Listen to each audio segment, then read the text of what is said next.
Hello students, class 11 second semester. আজকে আমি তোমাদের আরও একটি বিষয় শেখাতে চলেছি, সেটা হচ্ছে বিবর্তন। এর আগের ভিডিওতে তোমাদের আবর্তন শিখিয়েছি, আজকে আমরা শিখে নেব বিবর্তন খুব সহজভাবে।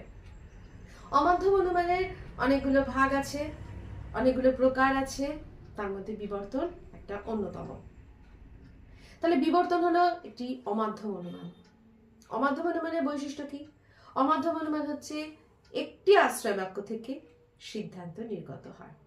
এটি হচ্ছে অমাধ্যম অনুমানের প্রধান বৈশিষ্ট্য। তাহলে বিবর্তন তাই হেতুবাক্য আর সিদ্ধান্ত, একটি হেতুবাক্য একটি সিদ্ধান্ত। এখন বিবর্তনের কিছু নির্দিষ্ট বৈশিষ্ট্য আছে, সেগুলো কি? সেগুলো আলোচনা করলে তোমরা সংজ্ঞা পেয়ে যাবে, এবং প্রত্যেকটা তোমরা কোনো না কোনো বইকে ফলো করো, সেই সমস্ত বইয়ের মধ্যেই বিবর্তনের সংজ্ঞা দেওয়া আছে। কিন্তু সংজ্ঞাটা আমরা মুখস্থ করবো না, সংজ্ঞাটা আমরা বুঝে নেব। আমরা যদি এই বৈশিষ্ট্যগুলো বুঝে নিতে পারি, বিবর্তনের সংজ্ঞা নিজে থেকেই তৈরি করতে পারবো। চলো দেখি কিরকম। বিবর্তনের প্রথম বৈশিষ্ট্য হচ্ছে বিবর্তনের ক্ষেত্রে আশ্রয় বাক্যের উদ্দেশ্য সিদ্ধান্তের উদ্দেশ্য এক হবে। অর্থাৎ আশ্রয় বাক্যের উদ্দেশ্য আর সিদ্ধান্তের উদ্দেশ্য এক। একটা উদাহরণ লিখি। আমরা সকল রাজা হন ধনী ব্যক্তি। এই যে উদ্দেশ্য, এটাই উদ্দেশ্য থাকবে, অর্থাৎ সেম উদ্দেশ্যই থাকবে, রাজা রাজাই থাকবে, উদ্দেশ্যে কোনো পরিবর্তন হবে না। এটা হচ্ছে প্রথম বৈশিষ্ট্য। দ্বিতীয় বৈশিষ্ট্য কি? দ্বিতীয় বৈশিষ্ট্যের জন্যই আমি এখানটা ফাঁকা রেখেছি। দ্বিতীয় বৈশিষ্ট্য হলো যে বিবর্তনের ক্ষেত্রে গুণের পরিবর্তন করতেই হবে। ভালো করে শোনো স্টুডেন্টস, গুণের পরিবর্তন করতেই হবে। বচনের গুণ কোনটা? বচনের গুণ হচ্ছে সদর্থক আর নঙর্থক হওয়া, অর্থাৎ হয় বচনটা সদর্থক অথবা বচনটা নঙর্থক। এটা হলো বচনের গুণ। বিবর্তনে গুণের পরিবর্তন অবশ্যই করতে হবে। অর্থাৎ যদি বিবর্তিত বচন অর্থাৎ আশ্রয় বাক্যটা হয় তাহলে তাকে নয় করতে হবে, যদি নয় হয় তাহলে তাকে হয় করতে হবে। বুঝে গেল? তাহলে বিবর্তনের 2 নম্বর বৈশিষ্ট্য হচ্ছে গুণের পরিবর্তন করতে হবে। তাহলে এখানে কি হবে? গুণের পরিবর্তন চাই। তাহলে গুণের পরিবর্তন যদি হয়, তাহলে এটা যদি হয়, আচ্ছা তার আগে বলে রাখি যে এই যে আশ্রয় বাক্য, এটাকে বলা হয় বিবর্তনীয়। ঠিক যেমন আমরা আবর্তনের ক্ষেত্রে পড়েছিলাম আবর্তনীয় আর আবর্তিত, বিবর্তনের ক্ষেত্রে বিবর্তনীয় বিবর্তিত। এটাকে বলা হবে, সিদ্ধান্তটাকে বলা হবে বিবর্তিত। বুঝে গেছে? বিবর্তনীয় বিবর্তিত। ঠিক আছে? তাহলে গুণের পরিবর্তন যদি করতে হয়, তাহলে এখানে যখন হয় আছে, তাহলে এখানে কি যাবে? অবশ্যই নয় যাবে। এটা মনে রাখবেন। এটা গেল বিবর্তনের দ্বিতীয় বৈশিষ্ট্য। বিবর্তনের তৃতীয় বৈশিষ্ট্য কি?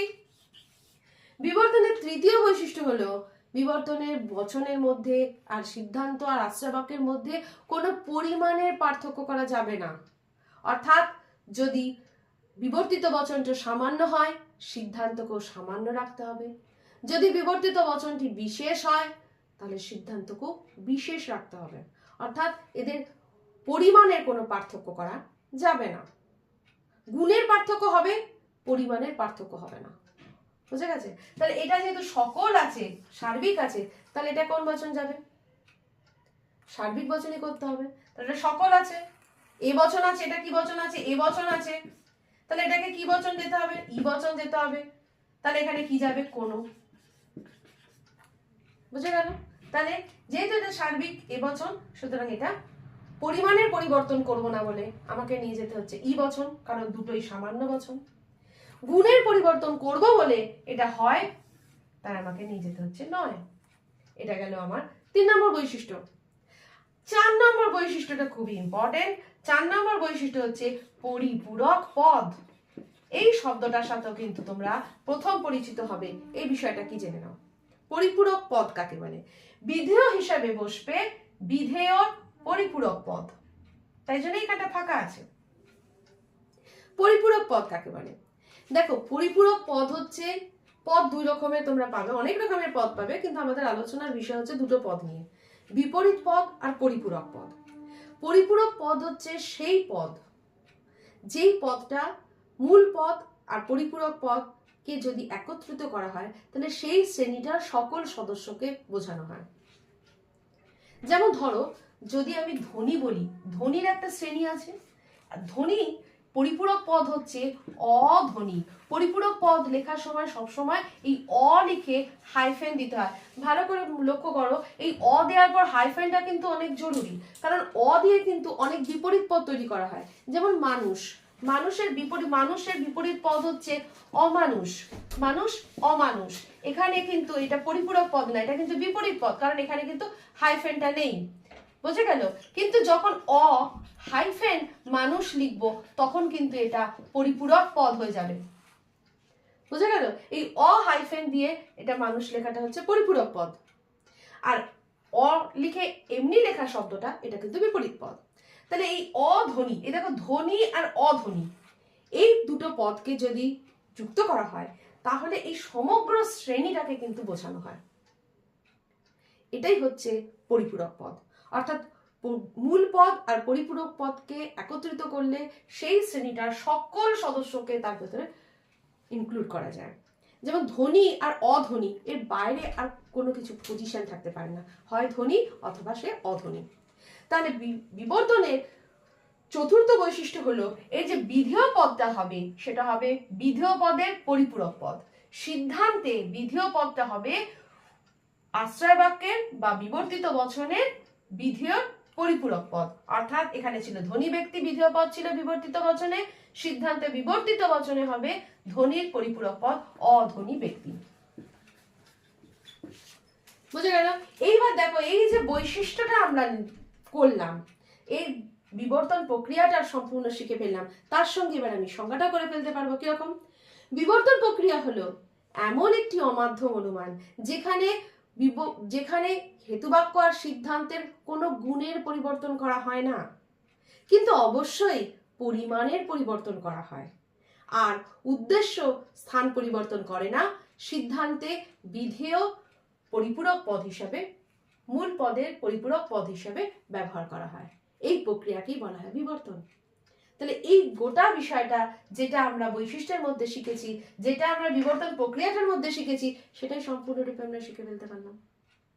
সেটার দ্বারাই আমরা সংজ্ঞাটা প্রদান করে ফেলতে পারলাম।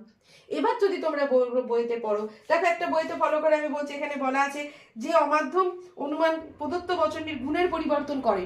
দেখো গুণের পরিবর্তন করে এবং সেই বচনটির বিধেয়ের বিরুদ্ধ পদকে সিদ্ধান্ত হিসেবে ব্যবহার করা হয়, সিদ্ধান্ত হিসেবে গ্রহণ করা হয়, করে একটি নতুন বচন প্রতিষ্ঠা করা হয়, সেই প্রক্রিয়াটাকে বলা হয় বিবর্তন। তাহলে আমাদের সংজ্ঞা আমরা পেয়ে গেলাম। বৈশিষ্ট্যটা করতে যদি তুমি শিখে যাও, গঠন করতে যদি তুমি শিখে যাও, তাহলে কিন্তু তুমি সংজ্ঞা বলে ফেলতে পারবে। পরীক্ষার প্রশ্ন আসতে পারে বিবর্তন কাকে বলে, বিবর্তনের নিয়মাবলী আলোচনা করো, অথবা দিতে পারে বিবর্তন কাকে বলে, 4টে বচন দিল, এতে বিবর্তন করো। বচন কিন্তু দেবে না, দেবে বাক্য। তাহলে যদি এই নিয়মটা আমি ফলো করি তাহলে আমরা কোন কোন বচনের কি কি বিবর্তন হবে সেটা একবার দেখে নিই। যেমন দেখো যদি আমি গুণের পরিবর্তন না করি তাহলে, আর গুণের পরিবর্তন করি আর পরিমাণের পরিবর্তন না করি, তাহলে এ বচনের বিবর্তনে হবে ই বচন, আর ই বচনের বিবর্তন হবে এ বচন। ঠিক আই বচনের বিবর্তন হবে ও বচন, আর ও বচনের বিবর্তন হবে আই বচন। খুব সহজ, খুব সিম্পল। শুধু পরিপূরক পদটাকে তোমাকে লক্ষ্য রাখতে হবে। আর তোমাকে আমি কতগুলো উদাহরণ দিয়ে দিই, যে উদাহরণের দ্বারা তুমি বুঝতে পারবে যে বিবর্তন কিভাবে আসে। ধরো তোমাকে একটা বাক্য দেওয়া হলো, একটা বাক্য নাম লেখো যে মানুষ দ্বিপদ প্রাণী। মানুষ দ্বিপদ প্রাণী, ঠিক আছে, এটা বাক্য। এবার পরীক্ষায় তোমাকে কি করা হলো, পরীক্ষায় বলা হলো বাক্য থেকে বচনে রূপান্তর করতে হবে এবং তাকে বিবর্তন করতে হবে। তাহলে তুমি ফার্স্টে কি করবে, ফার্স্টে করবে লজিক্যাল ফর্ম। এটা লজিক্যাল ফর্ম কি হবে, বচনে কি রূপান্তর হবে, সকল মানুষ হয় দ্বিপদ প্রাণী, তাহলে এ বচন সকল মানুষ হয় দ্বিপদ প্রাণী, এ বচন।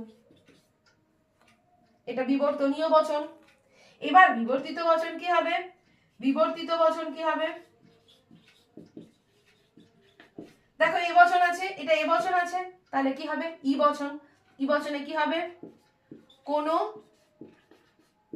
মানুষ, উদ্দেশ্য যেমন আছে তেমন বসছে, হয় নয় হচ্ছে, পরিপূরক পদ, অ দ্বিপদ প্রাণী, ই বচন। তাহলে আমি দ্বিপদ প্রাণী আর অদ্বিপদ প্রাণী, এই যে পায়ের যে ক্লাসিফিকেশনটা, যে ক্লাসটা, যে কটা করে পদ থাকবে, দুটো পা থাকবে, চারটে পা থাকবে, তিনটে পা থাকবে, আটটা থাকবে না 10টা থাকবে, এই সমস্ত যে ক্লাসিফিকেশনটা আছে তার মধ্যে কিন্তু এই দুটো পদ ঢুকে যাচ্ছে। যে দ্বিপদ, দুটো পদ, পা বিশিষ্ট, আর যারা নয় তাতে সবার মধ্যে ঢুকে যাচ্ছে, মানে এটা হচ্ছে এটা পরিপূরক পদ। বুঝে গেল? তাহলে এটা হলো তোমার বিবর্তন। তাহলে এ বচনের বিবর্তন, এই বচন, এইটা পুরোটা তুমি করে দিলে তুমি পুরো নাম্বার পেয়ে যাবে। এইভাবে ই বচন, আই বচন, ও বচন, সব বচনগুলোরও করা যাবে। তোমরা যদি চাও আমি পরবর্তীকালে এরকম আরো কতগুলো বচনের কিভাবে বিবর্তন করবে এখানে তোমাদেরকে দেখালাম, কিন্তু আরো যদি ডিটেলে চাও আমি আরো পরে ভিডিও দেব। আপাতত বিবর্তন প্রক্রিয়া আমরা শিখে ফেললাম। তোমরা যদি ভালো করে বুঝতে চাও ভিডিওটা বারবার করে দেখো, আর অবশ্যই একটা লাইক দিও। আজ এই পর্যন্ত, টাটা।